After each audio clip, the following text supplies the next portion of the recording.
नमस्कार बंधुरा आपनादेर सकलके मकर संक्रांतिर अनेक शुभेच्छा। आज आमी आपनादेर शालपाता दिए और शालपाता छाड़ा दु रकम पद्धतिते मांस पिठे बानिये देखाबो। এই मकर संक्रांतिते ग्रामेर प्रत्येकटी बाड़ीते এই पिठे हये थाके। এই पिठे शुनते एकटु अबाक लागलेও खेते भीषण भालो हय। अनेकेई এই पिठे एखोनो खाननि, ताई एकबार हलेও बाड़ीते बानिये खेये देखते पारेन। जे कोनो पिठेर थेके এই पिठे स्वादेও सेरा हय और बानिये नेওয়া खूबই সহজ। শুকনো চালের গুঁড়ো অথবা ভেজা চালের গুঁড়ো দু রকম চালের গুঁড়ো দিয়ে কিভাবে এই পিঠে তৈরি করা যায় সমস্ত টিপস আমি আপনাদের সঙ্গে শেয়ার করব। তাই ভিডিওটি শেষ পর্যন্ত দেখার অনুরোধ রইল। প্রথমেই মাংসটা রান্না করে নেব। তার জন্য কড়াইয়ের মধ্যে দিয়ে দিলাম 4 চামচ সাদা তেল। সাদা তেলের পরিবর্তে আপনারা এখানে সরষের তেলও ব্যবহার করতে পারেন। তেল গরম হলে ফড়ঙ্গে দিয়ে দিলাম দুটো শুকনো লঙ্কা আর দিয়ে দিচ্ছি 1 চামচ মতো গোটা জিরে। জিরে ও লঙ্কাটা ভালো মতো ভাজা হলেই এখানে আমি দিয়ে দিলাম কুচিয়ে রাখা পেঁয়াজ। 4টে মিডিয়াম সাইজের পেঁয়াজ আমি কুচিয়ে রেখেছিলাম, সেটা এখানে দিয়ে দিলাম। এখন নাড়াচাড়া করে পেঁয়াজটা নরম হওয়া পর্যন্ত ভেজে নেব। যখন পেঁয়াজটা নরম হয়ে যাবে তখন এর মধ্যে 4টে মিডিয়াম সাইজের পেঁয়াজ আমি বেটে রেখেছিলাম সেটাও দিয়ে দিলাম। সঙ্গে দিয়ে দিলাম 2 টেবিল চামচ আদা ও রসুন বাটা। সব কিছু ভালো করে মিশিয়ে নিচ্ছি আর গ্যাসের ফ্লেম মিডিয়াম লোতে রেখে 2 মিনিট সব কিছু ভালো করে কষিয়ে নেব যাতে মশলার কাঁচা গন্ধটা চলে যায়। মশলা 2 মিনিট ভালো করে ভেজে নেওয়ার পর দুটো মিডিয়াম সাইজের টমেটো আমি পেস্ট বানিয়ে রেখেছিলাম সেটাও এখানে দিয়ে দিলাম। এখন অল্প একটু জলও এখানে অ্যাড করে দিলাম। এবার সব কিছু ভালো করে মিশিয়ে একে একে সমস্ত গুঁড়ো মশলা আমি এখানে দিয়ে দেব। তো সমস্ত গুঁড়ো মশলায় আমি এখানে 2 চা চামচ করে ব্যবহার করছি। প্রথমেই দিয়ে দিলাম জিরা গুঁড়ো, তারপর নিয়ে নিচ্ছি হলুদ গুঁড়ো, এবার নেব লঙ্কার গুঁড়ো, ধনে গুঁড়ো আর চিকেন মশলা। নর্মালি মাংস রান্নার জন্য আমরা ঠিক যতটা মশলা ব্যবহার করে থাকি মাংসর পিঠে যখন তৈরি করব তখন কিন্তু মশলার পরিমাণ দ্বিগুণ নিতে হয়, কারণ এখানে মাংসের সমপরিমাণ গুঁড়িটাও অ্যাড হয়। তাই আমি এখানে 800 গ্রাম মাংস রান্না করব, তার জন্য আমার যতটা মশলা দরকার তার থেকে আমি এখানে মশলার পরিমাণ, তেলের পরিমাণ সব কিছু ডবল ব্যবহার করব। এমনকি নুনটাও ডবল ব্যবহার করতে হবে যাতে গুঁড়ির মধ্যেও মশলার পরিমাণ একদম সঠিক থাকে, তবেই এই পিঠেটা টেস্টি তৈরি হবে। সব কিছু ভালো করে মিশিয়ে গ্যাসের ফ্লেম মিডিয়াম লোতে করে দিয়েছি। তারপর 3 মিনিট মশলা ভালো করে কষিয়ে নিয়েছি। মশলা ভালো করে কষিয়ে নেওয়ার পর মশলা থেকে যখন তেল ছেড়ে আসবে তখন এখানে ধুয়ে রাখা চিকেনটা আমি দিয়ে দিলাম। আর এখানে আমি 800 গ্রাম চিকেন নিয়েছি। চিকেনটাকে ছোট টুকরো করে কেটে ভালো করে পরিষ্কার করে ধুয়ে রেখেছিলাম। এখন এই চিকেনের সঙ্গে মশলাটাও ভালো করে মিশিয়ে নিলাম। সঙ্গে দিয়ে দিচ্ছি বেশ কিছুটা ধনেপাতা কুচি। এরপর ঢাকনা দিয়ে ঢেকে মিডিয়াম ফ্লেমে 5 মিনিটের জন্য আমি চিকেনটা রান্না হতে দেব। 5 মিনিট পর দেখাচ্ছি, দেখুন চিকেনের থেকে অনেকটাই জল বার হয়ে এসেছে। আমি এই মুহূর্তে কোনো জলের ব্যবহার করব না। এখন চিকেনটা খুব ভালো করে কষিয়ে নিতে হবে। আবারও ভালোভাবে নাড়াচাড়া করে নিলাম। তারপর আবারও ঢাকনা দিয়ে ঢেকে আরও 5 মিনিট রান্না হতে দেব। আবারও 5 মিনিট পর ঢাকনা খুলে নিলাম। টোটাল আমার এখানে 10 মিনিট রান্না হয়েছে আর 10 মিনিটেই দেখুন চিকেন থেকে কতটা জল বার হয়েছে। এই জলে মশলাটা বা চিকেনটা ভালো করে কষিয়ে নিতে হবে। টোটাল 15 মিনিট আমি রান্না করে নিয়েছি আর এখন চিকেনটা প্রায় 70% মতো সেদ্ধ হয়ে গেছে। পুরোপুরি সেদ্ধ করা যাবে না, তাই এই পর্যায়ে আমি এখানে 2 কাপ জল দিয়ে দিলাম। এখানে আমি 1 কেজি শুকনো চালের গুঁড়ি দিয়ে পিঠেটা তৈরি করব। আপনারা যদি ভেজা চালের গুঁড়ো দিয়ে পিঠেটা তৈরি করেন তাহলে এখানে 2 কাপের জায়গায় 3 কাপ জল দিতে হবে।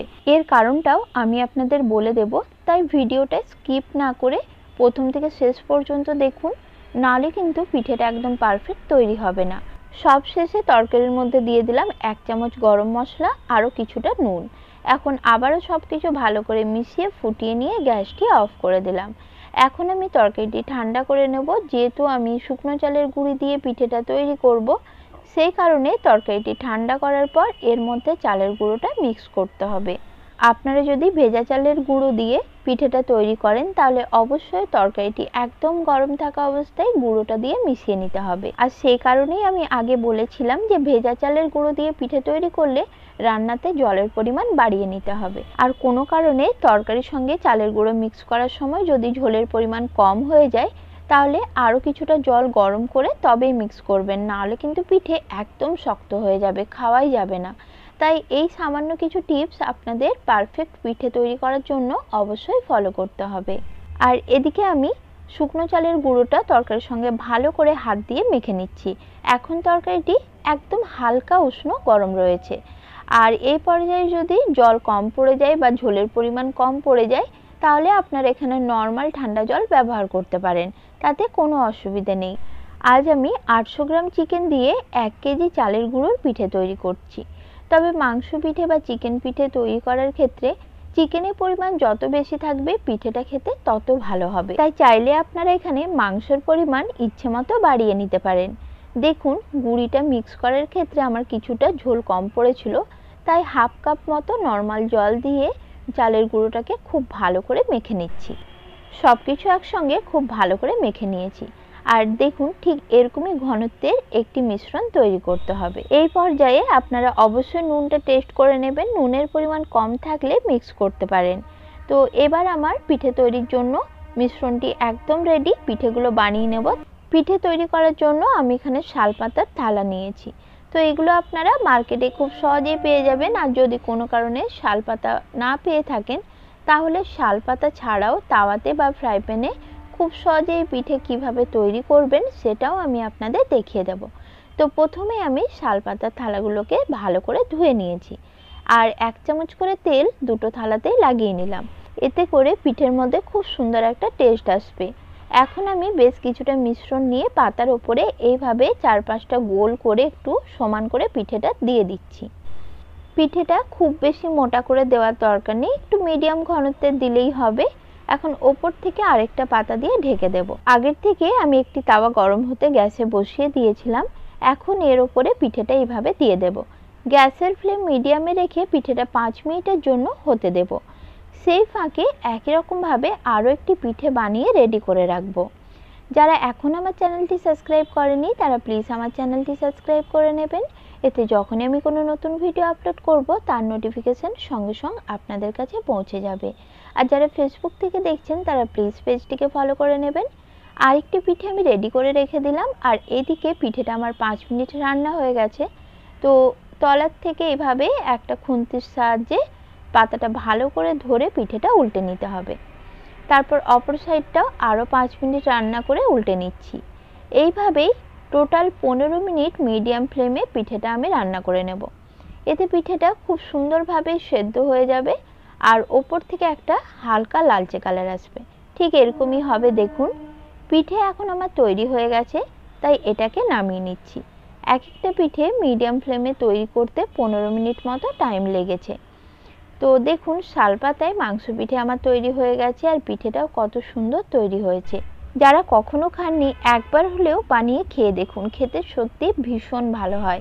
এবার শালপাতা ছাড়াই এই পিঠে আমি আপনাদের বানিয়ে দেখাবো। তার জন্য একটি ফ্রাই প্যানের মধ্যে 2 চামচ মতো সর্ষের তেল গরম করে নিয়েছি। এখন এর মধ্যে বেশ কিছুটা পিঠের মিশ্রণ নিয়ে এইভাবে গোল রুটির মতো করে দিয়ে দিতে হবে। যতটা সম্ভব গোল করে পিঠেটা দিয়ে দিলাম। এবার ঢাকনা দিয়ে ঢেকে একই রকমভাবে মিডিয়াম ফ্লেমে 5 মিনিটের জন্য পিঠেটা রান্না হতে দেব।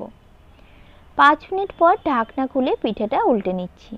অপর সাইডটাও আবারও 5 মিনিট রান্না হতে দেব। আমার উল্টানোর সময় পিঠেটা একটু ভেঙে গিয়েছিল, তো দু সাইডটাই উল্টে পাল্টে আমি 10 মিনিট রান্না করে নিয়েছি আর পিঠে একদম তৈরি। পিঠের এই রেসিপি আপনাদের কেমন লাগলো কমেন্টে অবশ্যই জানাবেন। নমস্কার বন্ধুরা।